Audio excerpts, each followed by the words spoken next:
Hello and welcome to my show. मैं हूं doctor Amjad Mirza. नाजरीन, जैसा कि आप जानते हैं कि अहमदाबाद इंडिया में, जो कि गुजरात का कैपिटल है, एक बोइंग 787 लंदन गेटवे के लिए अपनी परवाज़ भरता है। लेकिन कुछ ही सेकंड्स के बाद उसमें ख़राबी पैदा हो जाती है और वो एक मेडिकल कॉलेज के हॉस्टल की इमारत के ऊपर जाके गिर जाता है, जिससे जहाज़ के अंदर जो लोग बैठे थे वो भी हलाक हो जाते हैं और कई लोग ज़मीन पे भी हलाक हो जाते हैं। एक शख्स के बारे में कहा जाता है कि वो मुअजिज़ाना तौर पर बच गया और उसने छलांग लगा दी जहाज़ से। उसकी कुछ हड्डियाँ वगैरह कहते हैं कि फ्रैक्चर हो गई हैं, थोड़ा-सा बर्न वगैरह भी है बाजू पे, लेकिन वो बच गया है और इस वक़्त वो हॉस्पिटल में है। उस पर भी बात करेंगे। ये सारे जो सिलसिला है, हादसा जो है, वो कहा जाता है कि कभी भी अचानक नहीं होता। उसमें काफ़ी टाइम लगता है उस चीज़ को डेवलप होने में, जो फिर बाद में जाके हमें हादसे की शक्ल में हमारे सामने आती है। इस पर बात करने के लिए मेरे साथ जो है वो आपके जाने-पहचाने में अपना ओमकार चौधरी साहब सीनियर जर्नलिस्ट हैं, अपना ओसीएन नेटवर्क चैनल भी चलाते हैं, वो हमारे साथ जुड़े हुए हैं। बहुत स्वागत है आपका, बहुत शुक्रिया आपका कि आपने आज हमारे लिए वक़्त निकाला। चौधरी साहब, बहुत अफ़सोसनाक वाक़या पेश आया है, ये जो जहाज़ क्रैश हुआ है। अभी तक क्या इन्फॉर्मेशन आपके पास इस हवाले से? देखिए, मेरे पास जो इन्फॉर्मेशंस हैं वो ये है कि अमेरिका से ही 3 एजेंसियां आ रही हैं जांच पड़ताल के लिए। और ये इनमें काम ख़राब है। संयुक्त राष्ट्र अंतर्राष्ट्रीय नागरिक संगठन से जुड़ी हुई टीम है। इसके अलावा बोइंग कंपनी की जांच टीम अलग से, और नेशनल ट्रांसपोर्टेशन बोर्ड जी, जी, जी। NTS, ये 3 एजेंसियां तो अमेरिका से आ रही हैं और एक ब्रिटिश एजेंसी आ रही है। हुँ, हुँ, और हुँ। एक एक हमारी भारत की अपनी एजेंसी है जो इस तरह की दुर्घटनाओं की जांच पड़ताल करती है। जी, जी।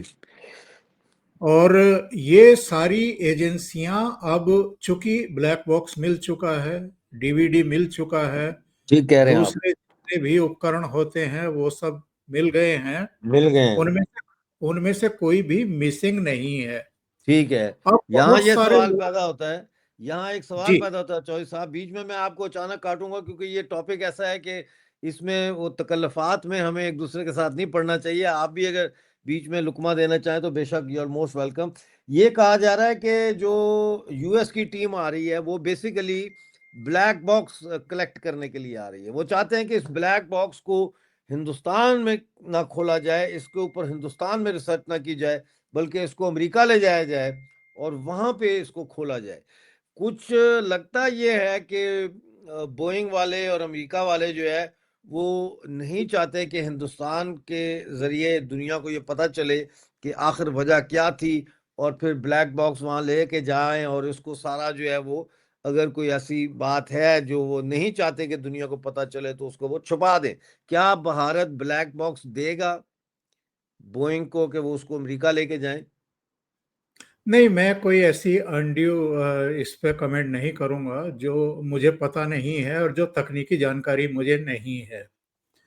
अगर अच्छा। कोई भी जांच एजेंसी बाहर से आकर के हुँ। ये चाहे कि हम, जो भारत की अपनी जांच एजेंसी है, जी, जी। उसको ओवर रूल कर जाएं, ऐसा अब भारत में संभव नहीं है। ये ठीक है। जितनी एजेंसियां आ रही हैं, चाहे बोइंग की आ रही है, यूएन की जी, आ जी। रही है या अमेरिका की आ रही है, ये सब सहयोग करेंगी, ना कि हुँ, हुँ, हुँ। उसको जो है डोमिनेट करेंगी।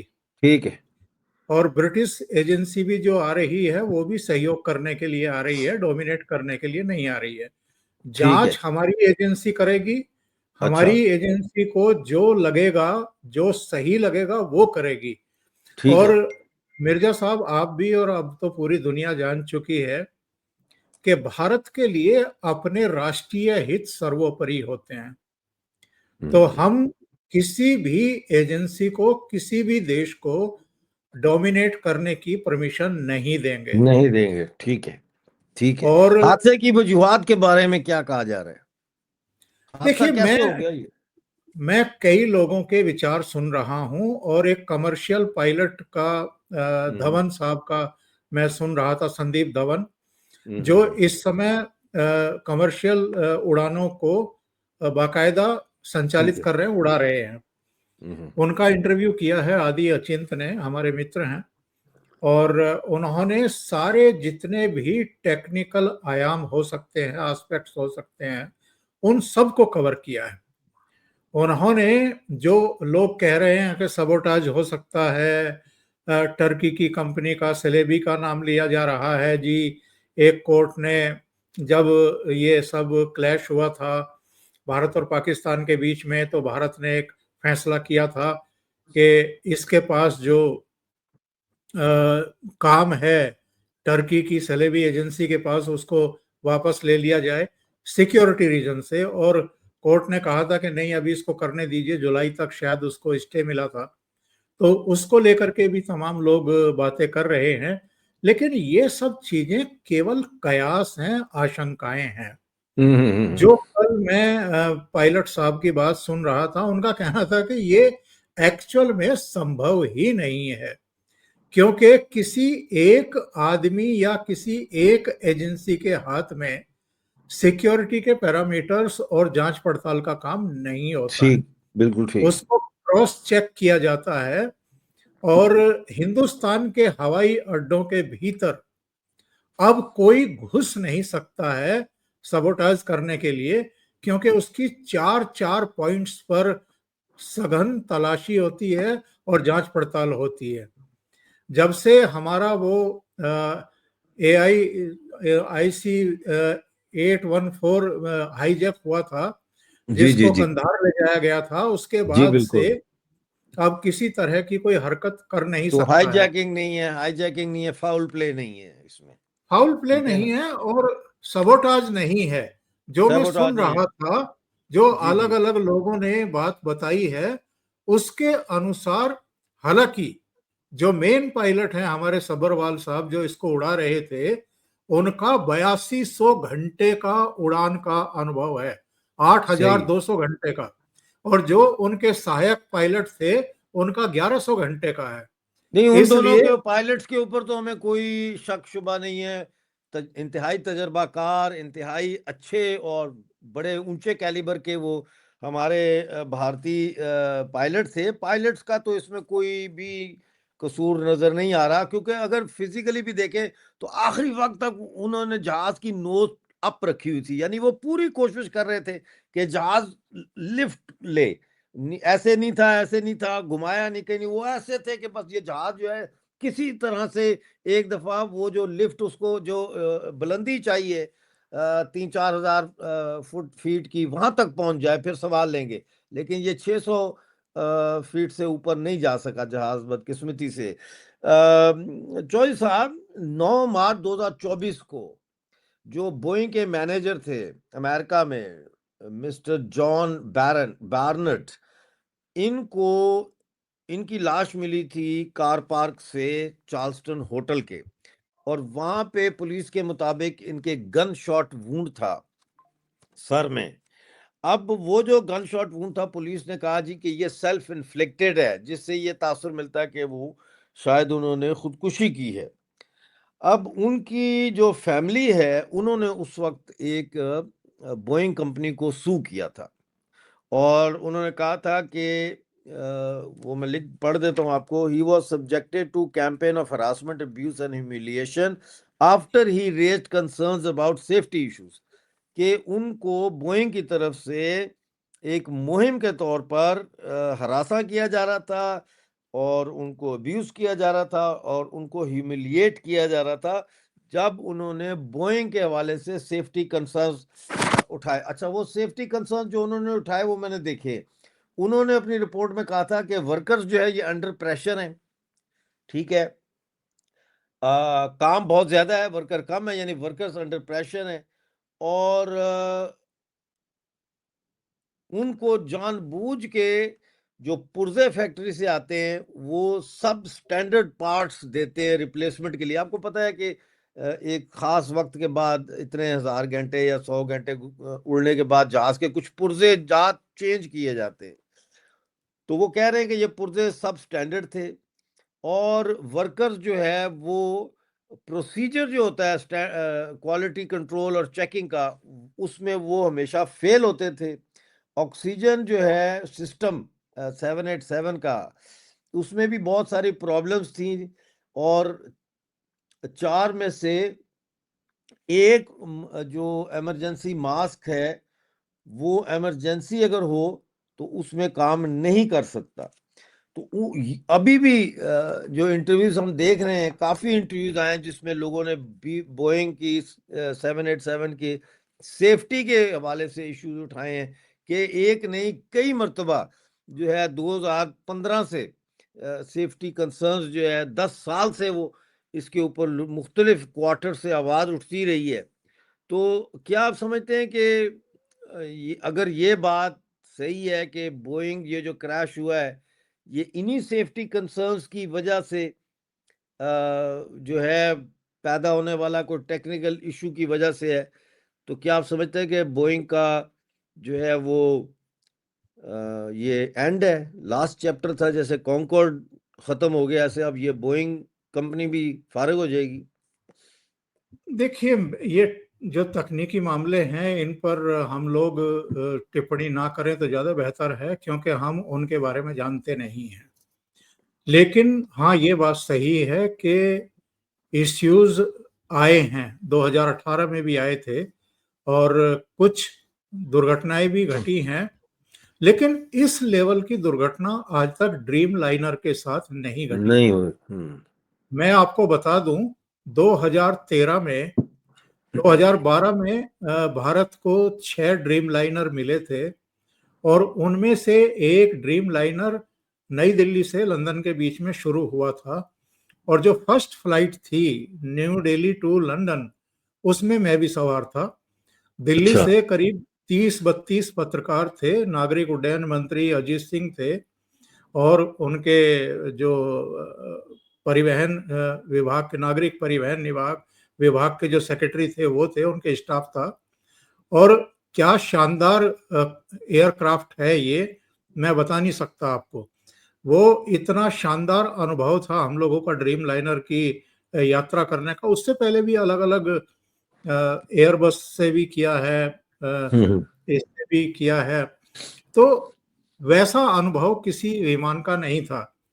हाँ, जब इतना शक्तिशाली ये एयरक्राफ्ट है कि करीब 9000 किलोमीटर की दूरी है दिल्ली से लंदन की और उससे पहले बीच में फ्यूल लेने के लिए उतरना पड़ता था जर्मनी में या दूसरी जगहों पर, लेकिन ये सीधा हीथ्रो हवाई अड्डे पर जाकर के उतरा था, लैंड किया था इसने।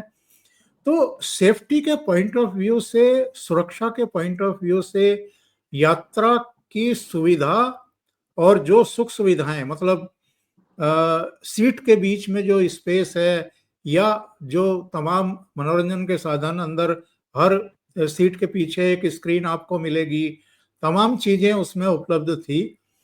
बेहद सुकूनदायक यात्रा इसकी रही, 9 घंटे पता ही नहीं लगे और थकान भी कोई महसूस नहीं हुई कि इतनी लंबी यात्रा करके आ रहे हैं।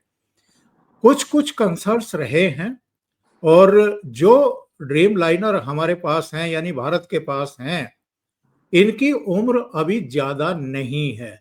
10-12 साल की उम्र है कुल, और 10-12 साल की उम्र कुछ भी नहीं होती है जो यात्री विमान होते हैं। जो 3-4 एजेंसियां अब इसके काम में लगेंगी, उनमें जाहिर है बोइंग ने भी, बोइंग के चेयरमैन जो और सीईओ केली आर्टबर्ग का एयर इंडिया के जो चेयरमैन हैं एन चंद्रशेखरन, उनके पास फोन आया था और उन्होंने कहा था कि हम एक टीम भेज रहे हैं, आपकी मदद के लिए भेज रहे हैं।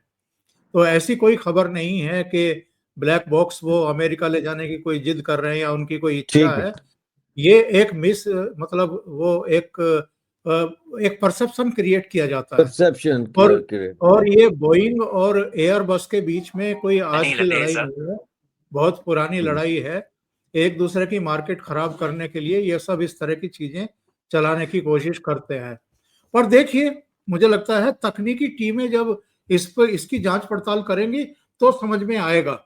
एक कल मैं इंटरव्यू जो सुन रहा था उसमें ये बताया गया था कि जब इतना बड़ा जहाज, 2 इंजन वाला जहाज टेक ऑफ करता है तो उसमें बहुत सारे पैरामीटर्स देखता है पायलट उड़ान भरने से पहले, टेक ऑफ से पहले, कि कुल मिलाकर के इस समय वजन क्या है, यात्रियों का वजन कितना है, उनका लगेज कितना है, खुद विमान का अपना कितना वजन है और कितना फ्यूल उसमें भरा गया है, यानी कुल मिलाकर के कितना। और जो टेम्परेचर था उस दिन अहमदाबाद का वो 43 डिग्री सेल्सियस था। ठीक और है। उसमें ये देखना बड़ा दिलचस्प होता है कि क्या ह्यूमन एरर तो नहीं हो गया है, क्योंकि दोनों पायलट बहुत ज्यादा अनुभवी हैं और ह्यूमन एरर की कोई संभावना दिखाई देती नहीं है। लेकिन फिर भी कई बार क्या होता है कि स्थितियां परिस्थितियां कुछ ऐसी बन जाती हैं कई बार कि आपने कोई चीज जो है वो, जैसे इसके जो गियर हैं, जो पहिए हैं जहां जिनसे लैंड करता है, वो आखिरी टाइम तक भी खुले हुए देखे गए। इस पर एक सवाल खड़ा किया जा रहा है कि ये खुले हुए क्यों थे, क्योंकि टेक ऑफ के तुरंत बाद पायलट या सह पायलट जो है वो इनको अंदर ले लेता है। नंबर 2, जो यात्री बचा है उसने ये कहा है कि साहब जब टेक ऑफ किया था तो सारी बत्तियां बंद थी और आमतौर पर ये एहतियात बरता जाता है, लेकिन जैसे ही टेक ऑफ हुआ वैसे ही सारी बत्तियां जल गई और ग्रीन बत्ती भी जल गई अंदर। ये दूसरा। तीसरा ये बताया गया, जो पायलट कल इंटरव्यू दे रहे थे उन्होंने कहा कि जो डैनों पर फ्लैप होते हैं उनकी कंडीशन क्या है जिस समय टेक ऑफ कर रहा है विमान, वो जरा देखने वाली बात होती है। कहीं ऐसा तो नहीं है कि उसमें कोई चूक हो गई है, यानी वैसे तो आप ऊपर जा रहे हैं लेकिन अगर फ्लैप वगैरह है उसकी कंडीशन अगर आप ठीक करना भूल गए हैं तो वो विमान को नीचे की तरफ खींच सकता है। ये सारी चीजें जो हैं अब चूंकि टेक्निकल टीमें आ रही हैं, आ गई हैं, लैंड कर रही हैं, तो वो ब्लैक बॉक्स और डीवीआर और तमाम चीजें, क्योंकि ब्लैक बॉक्स में बहुत डिटेल जानकारी होती है, जो आपस में दोनों पायलट बात करते हैं कॉकपिट में वो चीजें भी रिकॉर्ड होती हैं जो एटीसी को सुनाई नहीं पड़ती हैं, और जो एटीसी से बात हुई है उनकी वो भी उसमें रिकॉर्ड होती है। और जो बाकी की चीजें होती हैं, मतलब पैरामीटर्स क्या थे, बाहर का तापमान क्या था, अंदर का तापमान क्या था, कौन सी गलती हुई है, कौन से उपकरणों पर गलत हाथ पड़ गया है या कुछ भी हुआ है, वो सारा आपको ब्लैक बॉक्स में मिल जाएगा। डीवीआर में आपको वो सारी चीजें रिकॉर्ड मिलेंगी, वॉइस और दूसरी तमाम चीजें। तो अब एजेंसियां आ रही हैं। बेहद दुर्भाग्यपूर्ण घटना है मिर्जा साहब। तो बिल्कुल इस जी, पर इसमें तो कोई शक नहीं। उस पर कई तरह के बयान लोग दे रहे हैं, एक्सपर्ट बनने की कोशिश कर रहे हैं। जल्दबाजी में कभी भी किसी नतीजे पर नहीं पहुंचना चाहिए। 265 जिंदगियां जो हैं वो खत्म हुई हैं और ये एक बहुत बड़ा एक प्रश्न चिन्ह बोइंग पर भी लगा है, क्योंकि इतना विश्वसनीय विमान उनका गिरा है और वो भी टेक ऑफ के केवल 1 मिनट के भीतर। तो उसकी प्रतिष्ठा भी दांव पर है। 6% शेयर डाउन हुए हैं अगले ही दिन बोइंग के।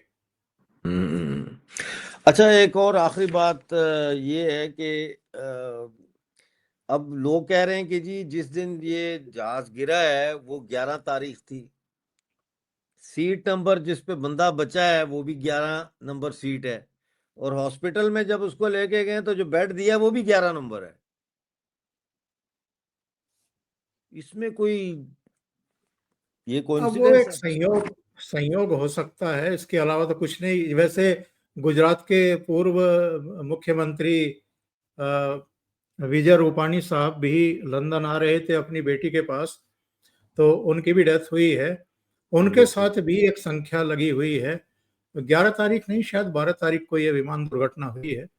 तो 12-6 करके एक संख्या जो है वो उनके साथ भी है उनके मोबाइल नंबर, उनकी गाड़ी के नंबर कुछ इसी तरह के हैं, और संभवतः अपना लकी नंबर मानते हुए 12/6 की ही फ्लाइट उन्होंने बुक भी कराई होगी, लेकिन वो लकी नंबर नहीं रहा। आखिरी जो समय था वो उनका बहुत ही खराब रहा, गुजरात के लिए भी, भारत के लिए भी, और खुद विजय हाँ, रूपाणी बिल्कुल, साहब के बिल्कुल, लिए। बिल्कुल। बहुत अफ़सोसनाक वाक़या है। आपने बड़ी महत्वपूर्ण एनालिसिस किया है। आपका हमारे साथ जुड़ने का बहुत शुक्रिया। Thank you very much Chaudhary साहब।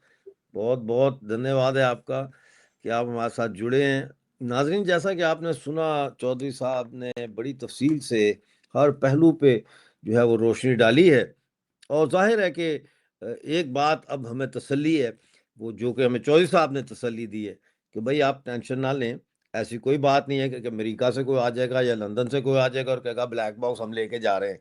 ये वो ज़माना नहीं है जब खान साहब फाख्ता उड़ाया करते थे। तो ये है कि वो बताया है चौधरी साहब ने कि भाई ये लोग हमें असिस्ट करने के लिए आ रहे हैं।